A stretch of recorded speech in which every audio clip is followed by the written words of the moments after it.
call me fuego. 93 like me. Fire in the sheets, spending summers on the sea. It's okay though, she know way home. Better life on the day. So yes, I get what you're saying. Maybe we shouldn't put too much of a microscope on it, but the problem is this slowdown hasn't happened to the Sonics.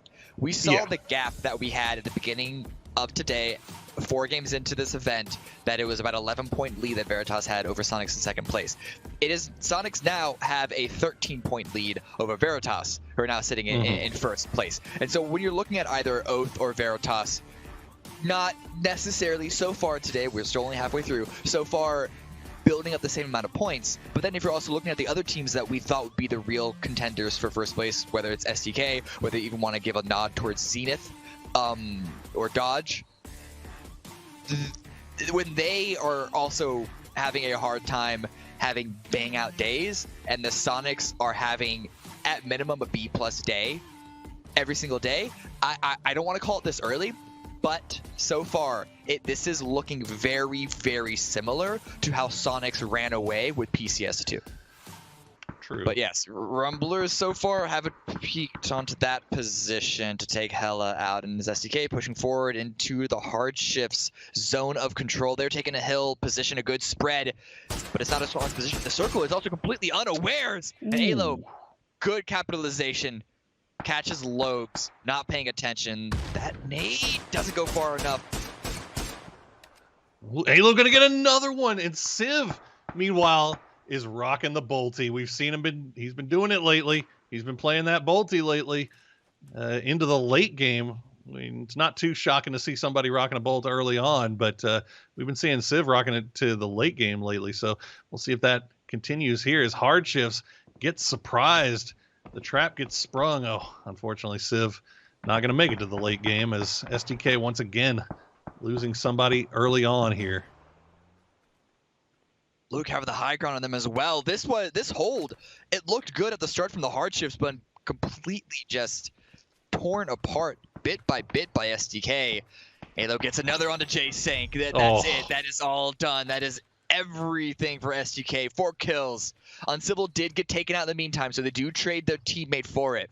But considering it's a military circle, and it's STK going to a military circle, that is a trade they take every day. And with a shift like this, they could just take this hill, and they can try and establish control on this western side. This is some weird terrain to fight around here, Cam. This is very similar to the previous game on Miramar, actually. And AGC, it's very uncomfortable for them. Losing sharp shot, they're able to isolate Michael. That looks to be a good grenade by Marcelic, and he's going to get taken out. But again, just all these blows against them. It's just Marcelic alone, and he knows that Zenith are prowling on the prowl. They smell blood. It's beautiful placement for Zenith as they continue to wrap around on top of this. Marcelic going to try to stay alive for a little bit longer. I feel like he knows his time is about to come. We'll seat swap to the other side of the UAS, but that's just going to open him up to Cherry Poppins, who takes him very, very low, and that's just going to be one more bullet from Roth to get the finish there as Zenith picks up 2 kills off of all of that. Veritas still alive. Michael hasn't been flushed out. They still have D-Treats and Keenan as well. Well, they had D-Treats. D-Treats gone. Keenan, I think the only one alive, and look at where he's at. He's actually north of Zenith right now. So he's actually the king of flanks.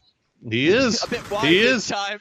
He's gonna have to go. Took a little bit long, Michael, but there it is. Unfortunately, comes just a little bit too late. Can't blame him too much though, because you said this is a very difficult terrain to play around. A lot of people get mixed up amongst each other, and now Fable coming into the party. Kickstart does get dropped by Rip. People want to take advantage of this situation, but Punage up front going to be holding the line on a side angle, giving information of where Fable are going to be pushing from. It's a long distance for them to push, so Kickstart should be revived without too much worry. But the blue is going to be pushing in on them, and they're just not yet in the circle. Yeah, I think Fable does get that down, but I don't think they're going to push on this. I think the better play here would be to try to get inside the circle, gain some position, and maybe do a little gatekeeping. But the problem is, I don't think they know if there's somebody in this compound, which is occupied currently by Lamp and Danny G. So Fable playing it close to the vest for right now, just being a little bit safe. I think they have spotted out Lamp, though, and I think they do realize That compound is occupied. Meanwhile, Duel, still inside the military base, keeps taking shots up towards Zenith. So Zenith is a little bit of trouble. We also have a little bit of a scrap breaking out on the northwestern side of the circle between T8, Illusion, and Rumblers. Fabled right now, yeah, they're spotting the Dodge compound, but they're going to wait for the blue to come in before they make a decisive decision. Over here, the blue is forcing Illusion to make a decision of their own. None of these teams, Tactical 8, Illusion, have really been able to establish control. They removed SDK, sure, but now the Rumblers have come in from the bridge. They're the last team to make their way over towards Military Island, and now they get the shift in their direction as well. But look at this widespread by Soniqs. This could be very greedy of them, but they're trying to third-party all that they can. TGLTN getting some good damage onto Fabled. This is Soniqs taking up a lot of real estate, as you said. It's looking pretty good for him. Duel, meanwhile, is lighting up your kill feed as they continue to find knocks and flushes over onto Zenith. Still have to see them make their way out. Meanwhile, Fabled still trying to deal with this dodge problem. I'm not sure who that throwable was aimed at, Greg Shot, but it was a mile off as they will make their way in. They have taken care of Lamp a lot, but Danny G is still an issue, and Danny G is an issue for Zenith as he's going to find the knock on a kickstart. It looks like he's gonna wipe Zenith. Danny G with the solo plays will wipe Zenith before eventually going down to Greg Shot, and now Fabled still have 2 up. They have control over this eastern side. But they do have to worry about Sonic. They got to get inside the circle. They've got Soniqs. They've got Duel and Comets to the south. Meanwhile, in that compound that Gas Cans was occupying, looks like the western side of that compound has been taken over by Oath. So 2 teams in the compounds and then a bunch of teams working around on these hills right now. Duel now forced to leave from the military base itself, but they're pushing up to the hill. They know Comets are here, so they're not pushing too far. This is so hard. Ooh! That looked brutal, the timing of that prone, but he gets a knock anyway onto Yaxley.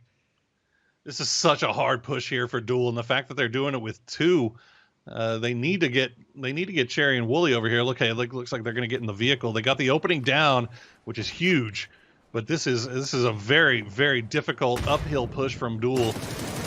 See if Comets can hold them back. As we see the kill feed is still lighting up as T8 and Rumblers have now run into each other here. Some preventative Molotovs here from Comets. They're trying to at least set the battlefield up in their favor for the time being. It's going to hold Duel from pushing too hard right now. Keep an eye on Monty. Monty with the low flank here, but also Lynxy now coming in. And what is Rip doing? Rip now coming in with the third party.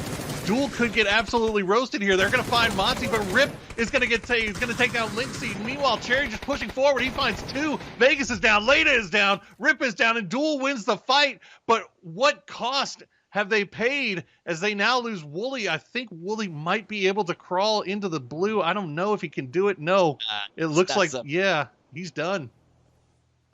So close. The shift does go into Duel's favor off of this phase 6. But yeah, Lynxy, Wooly and Lynxy both going down. It's just Penta and Cherry. But that's such a strong duo here on the western side. Tactical 8 still alive. They both took part in taking care of Illusion just a couple of moments prior. But look at this flank by M1me and Zealot as well, not allowing Rumblers to push up the hill. McCoy spotted out. It's all into Los' shoulders right now. Smoke's out to try and give him some room. Soniqs coming in as a third party. But Los is going to get found out anyway, and Tactical 8 still alive on this hilltop, still 3 up.